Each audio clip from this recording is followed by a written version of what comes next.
Hello! The creators of our YouTube channel are future early childhood educators passionate about movement in the classroom. Specifically, this YouTube channel focuses on early mathematics and movement. Our YouTube channel serves as an educational resource for current or other future early childhood educators. Thank you so much for watching, and please subscribe to our channel. In this video, we are going to address our findings to our research-based question, does movement help for learning early childhood math concepts? To answer our question, we read and analyzed many online sources such as Teaching Children Mathematics articles, peer-reviewed studies, and credible websites.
Through our research, we have concluded that it is clear that movement is beneficial for children in general, that movement is an effective engagement strategy, and that movement helps improve children's mathematical understanding. First, we would like to discuss how movement is beneficial for children in many areas, not just mathematics. The CDC, the Center for Disease Control and Prevention, states that regular physical activity can help children and adolescents improve cardiorespiratory fitness, build strong bones and muscles, control weight, reduce symptoms of anxiety and depression, which we will discuss more on the next slide, and reduce the risk of developing health conditions such as heart disease, cancer, type 2 diabetes, high blood pressure, osteoporosis, and obesity. Unfortunately, only 24% of children ages 6 to 17 years old participate in their recommendation of 60 minutes of physical activity per day. In addition to the physical benefits of movement, there are additionally important psychological benefits of movement. Corinne Gonzalez, an individual who has taught middle and high school health and has a master's degree in social work, wrote an article titled The Psychological Benefits of Exercise for Children. Important benefits that I would like to highlight from her article include that exercise increases endorphins, increases serotonin, and can be a form of meditation for children. Gonzalez wrote that when a child engages in physical activity and exercise, the body's natural opiates called endorphins are released. This will give children a natural high, a positive outlook on life, and a feeling of happiness a couple of hours after participating in an exercise. She explains that serotonin is an important neurotransmitter in the brain. Serotonin is responsible for balancing mood and fighting depression. Exercise releases more serotonin into the brain, which can help kids fight feelings of depression or sadness. An additional benefit is that exercise can be a form of meditation for children. Meditation doesn't have to be the traditional image of meditation, sitting still and quiet. But many times children become fully engaged in exercise, and it often pushes away any thoughts, anxieties, and worries from their mind, which is therefore a meditative activity with psychological benefits. An article from Healthline in 2018 described the results from 2 studies that show how exercise can help children combat depression as well as behavioral disorders. One of the studies concluded that moderate to vigorous physical activity at ages 6 to 8 is linked to fewer symptoms of depression 2 years later. The other study concluded that cybercycling, or riding a stationary bike while looking at virtual reality scenery, improves classroom functioning for children with behavioral disorders. In relation to the psychological benefits, movement has also proven to have social benefits. An organization from Canada called Sick Kids discusses some of the social benefits of movement. In their article, they explain that shared physical activities can give children a sense of belonging and companionship, and it can also foster friendships. Another organization, the Eugene Civic Alliance, which is a 501c3, shares some more of the social benefits of physical activity for children. The graphic displayed shows the benefits they have found. The article discusses how physical activity can increase confidence, improve peer acceptance, increase empathy, decrease feelings of exclusion, improve leadership skills, and increase self-sufficiency. These benefits can most easily stem from sports or community-related physical activities, which could be created through a classroom. If you are an educator watching this video, in addition to the physical, psychological, and social benefits, the cognitive benefits of movement are sure to inspire you. An article from Mind Shift shares some of the cognitive benefits shared by Wendy Suzuki, a neuroscientist who studies the cognitive benefits of exercise. The article explains exercise strengthens both the prefrontal cortex, which is involved in executive functioning, and the hippocampus, which plays a key role in memory and learning. In this way, exercise supports our ability to think creatively, make decisions, focus, and retrieve key information. In her research, Suzuki found a single workout can improve a student's ability to focus on a task for up to 2 hours. Exercise stimulates the growth of new neurons, Suzuki explains, in a process called neurogenesis. In addition, it increases the neurochemical BDNF, which acts as a fertilizer, strengthening neurons and making them less susceptible to breaking down.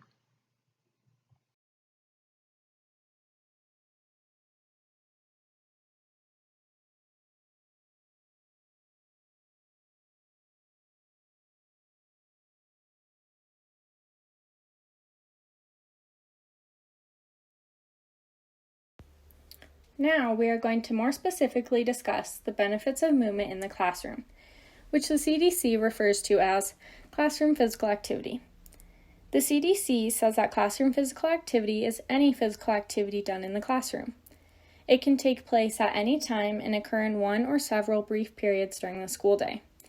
It includes integrating physical activity into academic instruction, which we will further explore later, as well as providing breaks from instruction specifically designed for physical activity. The CDC says that classroom physical activity should be offered in addition to physical education and recess at all school levels. One of the reasons that movement helps children learn early childhood math concepts is because movement helps improve children's engagement.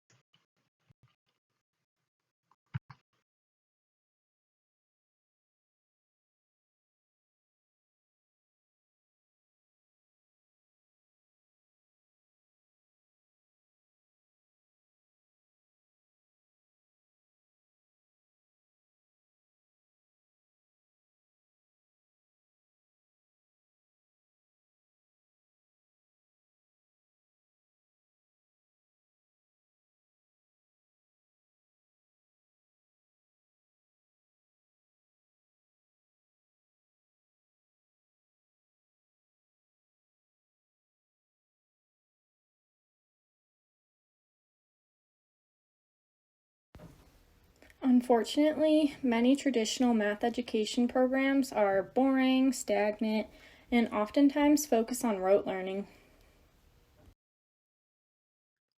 Luckily, this image of learning mathematics can be changed with integration of movement.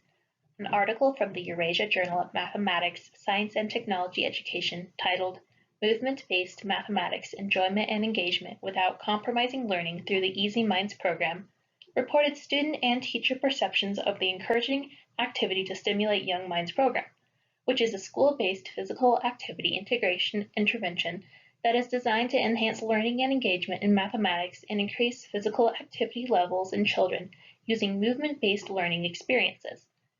4 classroom teachers were interviewed and 66 students participated in focus groups following the 6-week intervention.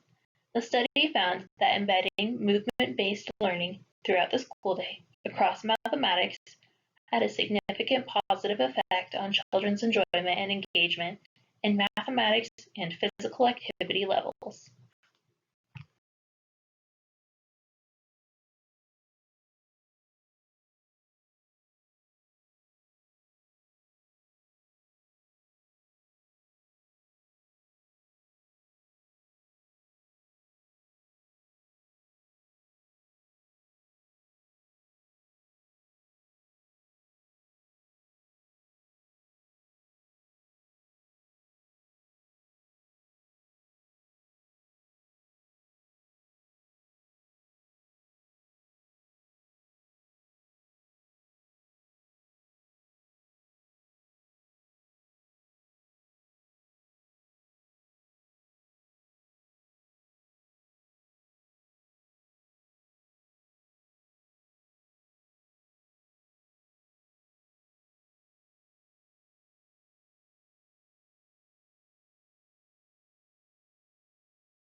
One of the most significant reasons we have found that movement helps to learn early childhood math concepts is because integrated movement has been shown to improve children's conceptual understanding.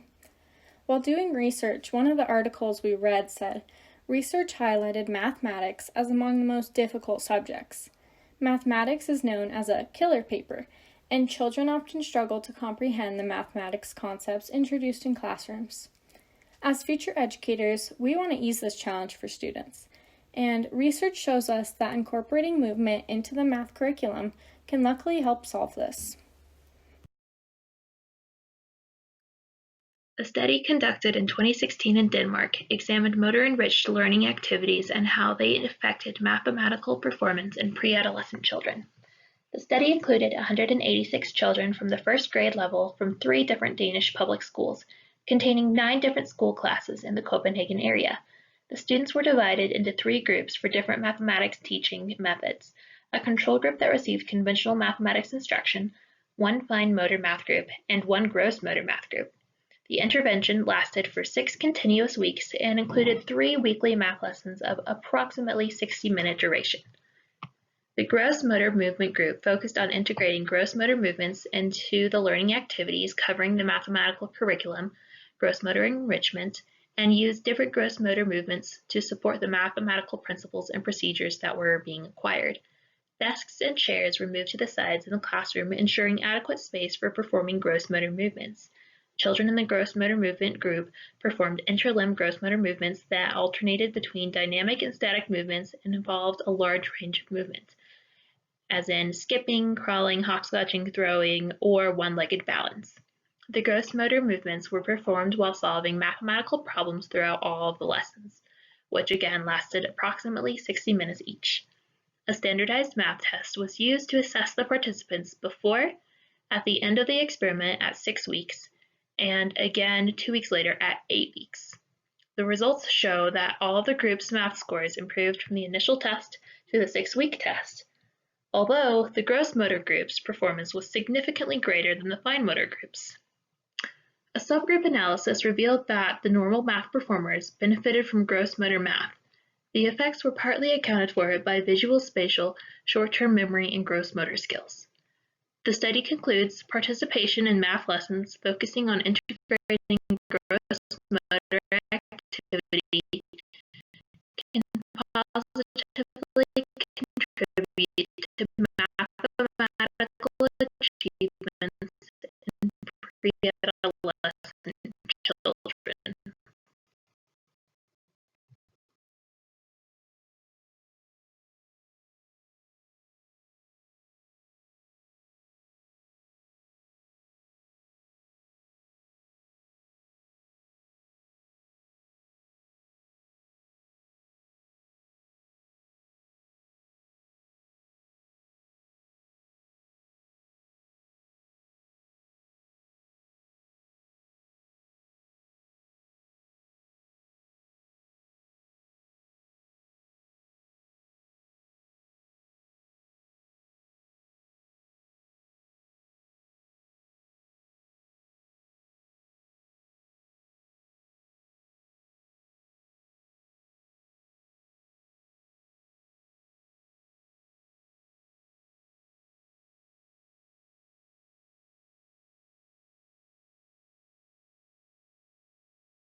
An article from the Teaching Children Mathematics Journal, titled Talking with Our Hands by Jonathan N. Thomas, discusses the use of gestures as a movement-based tool when teaching mathematics. In his article, Thomas portrays different scenarios of gestures being used in elementary math lessons, such as addition, multiplication, and algebraic graphing. Thomas explained how using gestures in math can be very beneficial for elementary students. Gestures can make a suggestion to students, help teach a concept to students, and students can replicate teacher gestures to explain their mathematical processes. Keep in mind, Thomas emphasized the importance of being thoughtful when incorporating gestures into mathematical lessons so that the gestures complement the content and benefit students' learning. Another article from Teaching Children Mathematics, titled Show Me a Sign by Johnny Wilson, describes the use of gestures in teaching early mathematics. In his article, Wilson describes a first-grade teacher, Mr. Armin Martin's use of American Sign Language gestures in his mathematical teaching, specifically in geometry. Martin describes gesture in his classroom as another tool for understanding, something he and his students use intentionally alongside words and images to enhance learning. Martin and his students use gestures as part of the everyday workings of the classroom. A student with questions or ideas to share uses signs to convey his thoughts. Martin carefully chooses which signs to include in the classroom discourse. He believes that the signs should be meaningful to students and be best represented the essential ideas students are to learn. Wilson shares some of the research behind Martin's practices. He references a study from Golden Meadow, Cook and Mitchell, 2009. They had 3 student groups in the study. The first group received a gesture during the lesson, the second group received a misleading gesture during the lesson, and the third group received no gesture at all. The study found that the students' understanding in the first group outweighed the others. Interestingly enough, the students who observed the incorrect gesture found enough sense in the gesture to correctly complete partial sums better than those who had not been shown any gesture at all. The development of abstract thought begins in the real world by touching and moving actual objects. The use of gesture promotes this movement from concrete understanding to abstract realization. Gestures make tangible the ideas that are developing into whole concepts. Radford suggests that gestures may be most important in the initial learning of new mathematical concepts, during which gestures can give students a way to hold on to ideas that are fundamental to further learning.